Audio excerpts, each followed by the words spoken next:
Hey guys, welcome to Chapter 8. Today we're going to do Lesson 8, which is just kind of practicing what we did yesterday, writing fractions as decimals.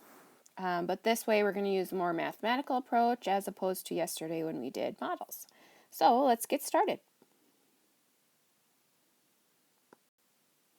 Alright, so here it says the average weight of a tennis racket is 2/5 of a pound. Write this weight as a decimal. So really what it's asking us to do is write 2/5 as a decimal.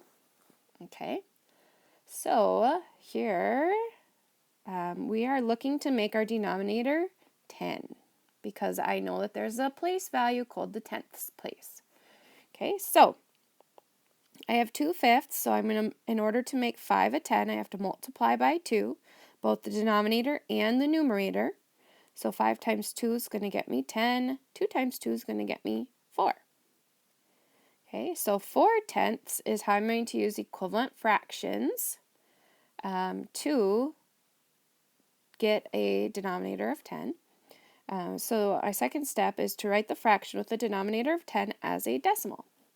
So 4/10 means 4/10 written in word form. And then we have, if I were going to write that as a decimal, I would write it as 0 and 4/10. You can use the place value chart to read the decimal. Read the decimal, it reads 4/10. 4/10. I'm looking over here, so the 4 is going to be in the tenths place. So the average tennis racket is 0 and 4/10 of a pound. Okay, so remember we can always be trying to get that denominator to be 10, 100, 1,000 because we have those place values. Sometimes we can't. Then we do top divided by the bottom, so we just got to watch out for those, okay? So here we go. Let's go to the next problem. You're going to have to turn your page because this is the top of the next page. Now it's asking us to write 3/4 as a decimal. Now, 4 does not go into 10, so I'm not going to try to get it to be a 10, but 4 does go into 100. So, if I multiply 4 by 25, I'm going to get 100. Then I need to multiply the numerator by 25 to get 75, so I'm going to get 75 hundredths. Okay, if I were to write that out in word form, I'd write 75 hundredths. Or I could write it as 0 and 75 hundredths. So I'm going to read the decimal as 0 and 75 hundredths. Okay, let's look at the helpful hint. Multiplying the numerator and denominator by the same number is the same as multiplying the fraction by 1.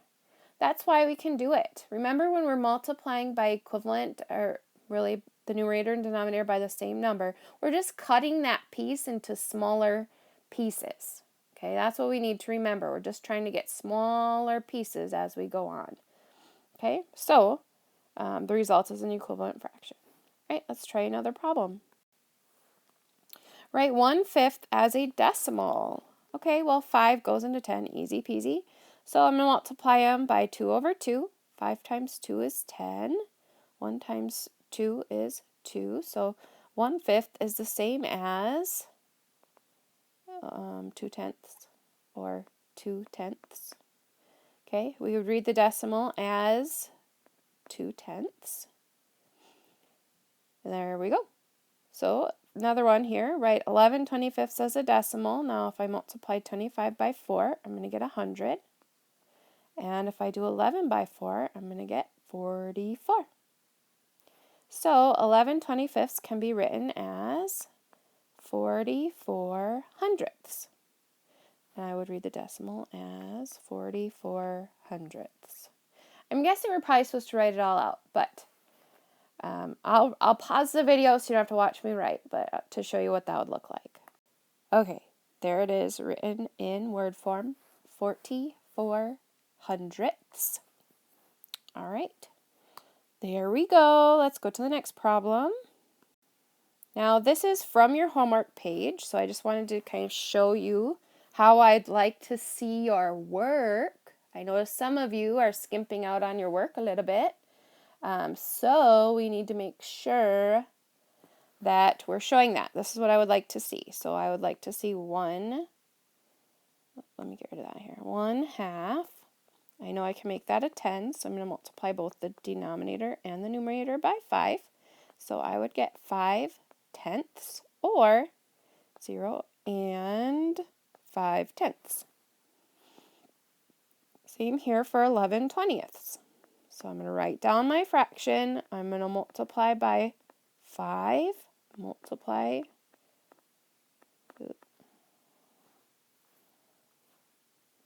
sorry, my pen died. Multiply by 5, so I would get 20 times 5 is 100, and 11 times 5 is 55. So 11/20 would be written as 0 and 55 hundredths. Okay, same for this next one. 13/20 can be rewritten as hundredths there. I'm trying to erase.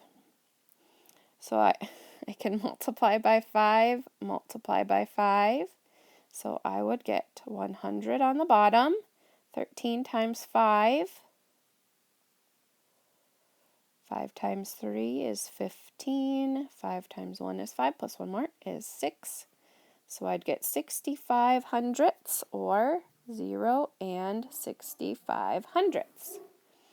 Okay, here I have 6/10. Can multiply, wait 1 minute. I don't have to multiply that by anything. It's already a 10th. So I'm going to write it as 0 and 6/10. Okay, so I have 13/25 here. 25 times 4 is going to get me to 100 as a denominator. So then I do 13 times 4. 4 times 3 is 12. 4 times 1 is 4, plus 1 more is 5. So I'm going to get 52 hundredths. So that can be written as 0.52 or 0 and 52 hundredths. All right, next we have 14/20. So I'm going to multiply that by 5, multiply by 5. So I'm going to get denominator of 100. 14 times 5, I'm running out of scratch space here, is 20. 5 times 1 is 5, plus 2 more is 7. So I'm going to get 70 hundredths.